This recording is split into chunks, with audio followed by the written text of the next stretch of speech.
No gift. No call. Fifth birthday in a row. Then her story hit. White BMW. Red bow.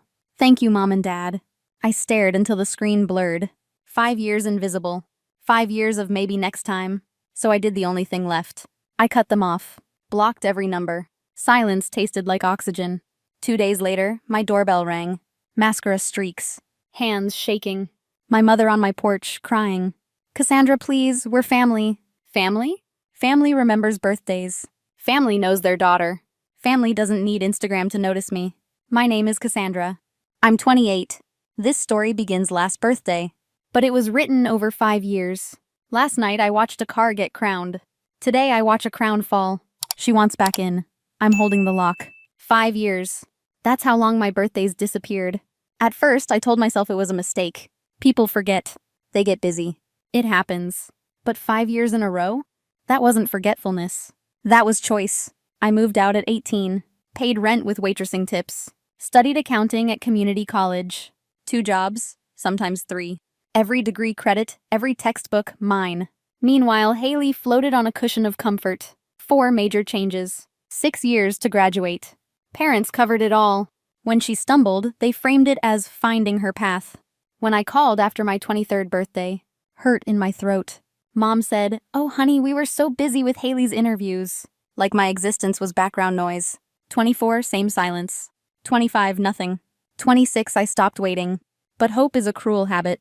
At 28, I thought maybe, just maybe, especially after a new apartment, new promotion. At the September family dinner, I dropped a hint. My birthday's coming next month. Mom smiled, eyes locked on Haley's story about influencer drama. That's nice, dear. The mashed potatoes were more important than me. Then October 15th arrived. No calls. No texts. No card in the mail. Tuesday, Wednesday, Thursday, Friday. Nothing. Saturday night, I poured wine and opened Instagram. Haley's BMW wrapped in a bow. Our parents in the frame, glowing with pride. Best parents ever. The comments gushed. Amazing parents. So lucky, Haley. Even our aunt praised them. Not one relative remembered me. I sat frozen, chopsticks slipping from my hand. It wasn't about money. It was about proof. Proof that their love was selective. Proof that I wasn't part of the equation anymore. 5 birthdays erased. 5 years of silence compacted into one brutal picture. In that moment, the verdict was clear. I was erased. If they can forget me this easily, I can forget them. I kept working. Classes, shifts, late nights. No one asked how I was holding up. Mom's calls were always about Haley. Dad's questions were always about bills. And me? I faded further in the background. At 19, I stopped expecting surprises. I stopped waiting for someone to say, "We're proud of you." Silence was easier to survive than disappointment.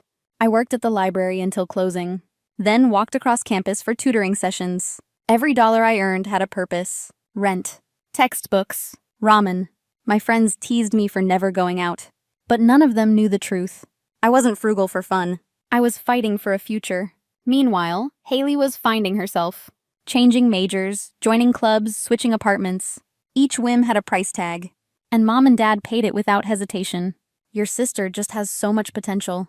That line became my lullaby. Every phone call ended the same. Potential. Not mine. Hers. Still, I didn't explode. Didn't scream. Didn't break down. Instead, I sharpened my edges quietly. I learned to negotiate. To stretch $20 until it bent. To smile through exhaustion. By 21, I had saved enough for a down payment. Not on a house. On belief. Belief that I could stand without them.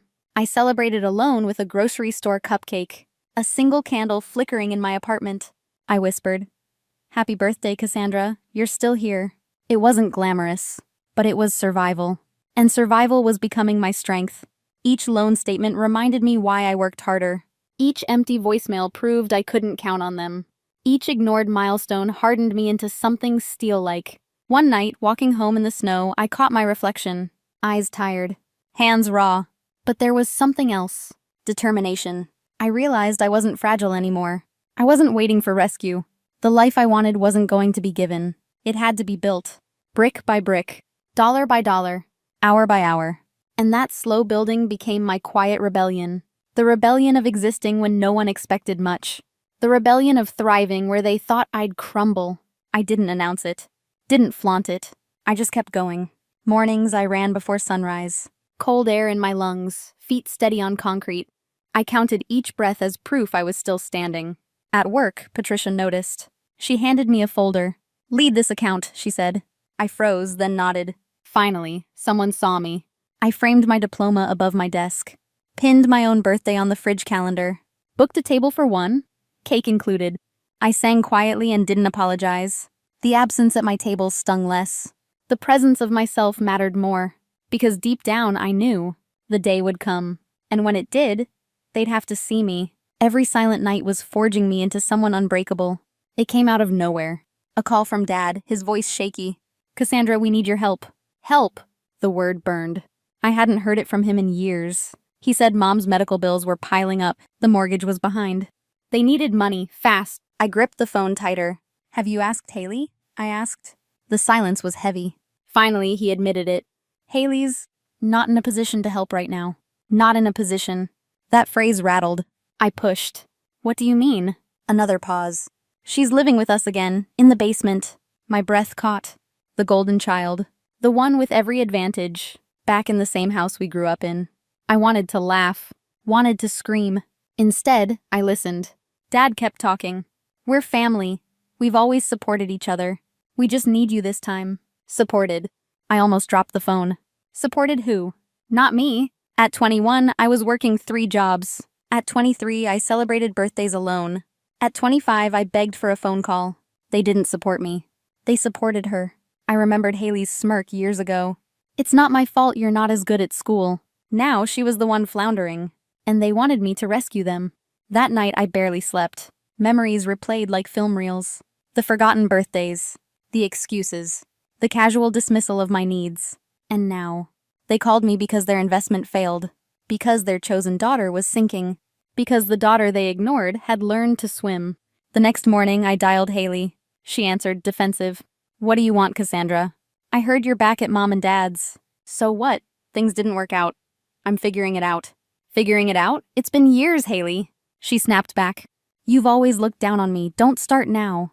This isn't about me. Mom and Dad are drowning in bills. They asked me for help because you can't." Her laugh was sharp, bitter. "Oh, look at you. Miss Perfect. Miss Self-Made. You think you're better than me. I think I'm the one paying for my own life. While you've been handed everything and still failed." Her silence was louder than words. Finally, she hissed. "I don't need your lecture." Maybe not. But she needed reality. And I wasn't going to cushion it anymore. I hung up before she could spit another excuse. For the first time, I felt the balance shift. Not in her favor. Not in theirs. In mine. Because the truth was undeniable. They'd chosen her. They'd bet everything on her. And now the bet had collapsed. And I was the daughter left standing. The calls didn't stop. Voicemails, texts, even emails at work. "Cassandra, please, we're desperate." Family takes care of family. Family. That word had lost meaning years ago. Finally, I picked up. Mom's voice cracked through the line. "Sweetheart, we know we weren't perfect. But this is serious. We need you." I let the silence stretch. "Do you remember my last birthday?" She hesitated. "Oh, honey, that's not—" "Answer me. Do you remember?" Nothing. Just air. "October 15th, I said coldly. 5 in a row. You forgot all of them." Her breath caught. "Cassandra, please don't bring up the past. The past is why we're here. You poured everything into Haley. Every dollar, every ounce of pride. You made it clear I wasn't worth the investment." Mom started crying. Dad grabbed the phone. "Enough, we admit mistakes, but you can't punish us forever." Punish. The word sliced. "I'm not punishing you. I'm protecting myself." I reminded them of the BMW, of the lavish graduation party, of the vacations, the gifts, the endless excuses. While I worked 3 jobs, eating ramen in silence. "You called me independent," I said. "You told me I could handle disappointment. But the truth is you used me as the child you could neglect. Because Haley required attention, and money, and endless patience." Dad tried to interrupt. "You're twisting this." "No," I snapped. "I'm remembering it. Every detail you want me to forget." The room around me blurred, but my voice stayed sharp. "Now Haley is broke, living in your basement. And you want me to save the family." They didn't speak. I pressed harder. Where was family when I cried alone on my birthdays? Where was family when I begged for recognition? Where was family when I graduated? And you didn't even show up? Their silence was the answer. It always had been. Finally, Dad muttered. We were wrong, but can't you forgive us? Forgiveness. The word almost made me laugh. Forgiveness doesn't erase consequences. You chose Haley. Now Haley is the one you lean on. Mom sobbed louder. You're our daughter too, she pleaded. Don't make us lose both of you. I felt my throat tighten, but anger kept me steady. You lost me years ago. When you stopped seeing me at all. Dad's voice cracked. You'll regret this someday. I almost smiled. No, I won't, because for once, I'm not the invisible daughter begging for love. I'm the woman who walked away. And walking away felt like the loudest answer I'd ever given. They wanted me to fold. I chose to stand. After that night, the noise faded. No more desperate voicemails. No more guilt-laced texts. The silence wasn't empty. It was peaceful. It was mine. I poured my energy into the life I had built. Work, friendships, the man who saw me clearly. Every part of my world felt chosen. By me, for me. And the strangest thing happened. I started breathing easier. Like I'd been holding my breath for years. Waiting for scraps of attention that never came. In therapy, I admitted the hardest truth. I wasn't grieving the parents I had. I was grieving the parents I wished existed. The ones who celebrated me. The ones who cared without conditions. But fantasies don't change reality. And reality was this. I had built myself without them. And I wasn't broken. When my wedding day came, I looked around at the people who showed up. Jake's family. My friends. The ones who remembered birthdays. Who asked about my life. Who clapped when I won small victories. That was family. Not blood. Not obligation. Choice. Months later, a card arrived in the mail. Thinking of you. Signed by Linda and Robert. I placed it in the trash without opening it. Not out of hate, but out of closure. Because forgiveness isn't about letting them back in. It's about letting myself walk free. I'm Cassandra. I'm 29 years old. My birthday is October 15th. And it's celebrated by people who love me enough to remember it. If you've ever been made invisible, if you've been told your needs don't matter, listen carefully. You are not invisible. And walking away might be the first step toward being truly seen.